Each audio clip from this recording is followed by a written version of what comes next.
பேசி பாத்தீங்க மாறல, சொல்லி பாத்தீங்க மாறல, விட்டுருங்க, பேசாதீங்க, பேச்ச அங்க நிறுத்துங்க. இங்க நான் சொல்லுவேன், ஒரு பிரச்சனை மாறதுக்கு ஒரு வழி சொல்லித்தரேன். இன்னைக்கு நீங்க அதை மனசுல பிடிச்சுக்கோங்க. உங்களால முடிஞ்சா மத்த பெண்களுக்கு இதை சொல்லி கொடு. பிரச்சனை மாறுவதற்கு வழி என்ன?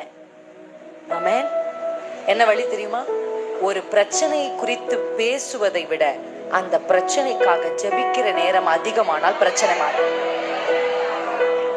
சிஸ்டர், உங்களுக்கு என்ன பிரச்சனை அப்படின்னு நான் கேட்டா, என்கிட்ட எனக்கு தெரியும் பெண்களை பத்தி, ஏன்னா நிறைய பெண்கள் பார்த்துட்டேன் நான்.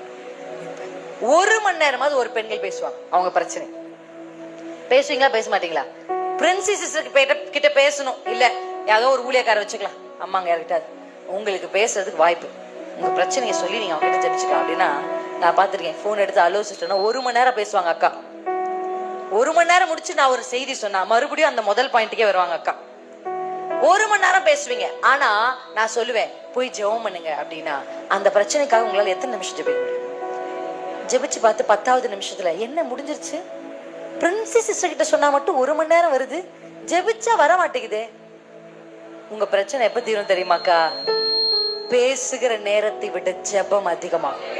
அந்த பிரச்சனைக்காக பேசிக்கிட்டே இருக்கீங்கல்ல, 4 பேர்கிட்ட பேசுறீங்க, 2 பேர்கிட்ட பேசுறீங்க, 10 பேர்கிட்ட பேசுறீங்க, இவங்க கேட்கல அவங்க கிட்ட பேசுறீங்க. நிறுத்துங்க, பேச்ச குறைங்க, கர்த்தரிடத்துல பேசுங்க. அல்லேலூயா. இவங்களால கேட்க தான் முடியும், அவரால செய்ய முடியும். அல்லேலூயா, அல்லேலூயா.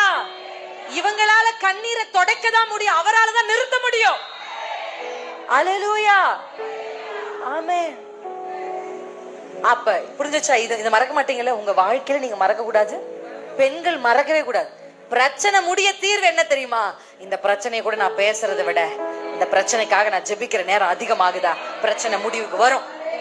அல்லேலூயா.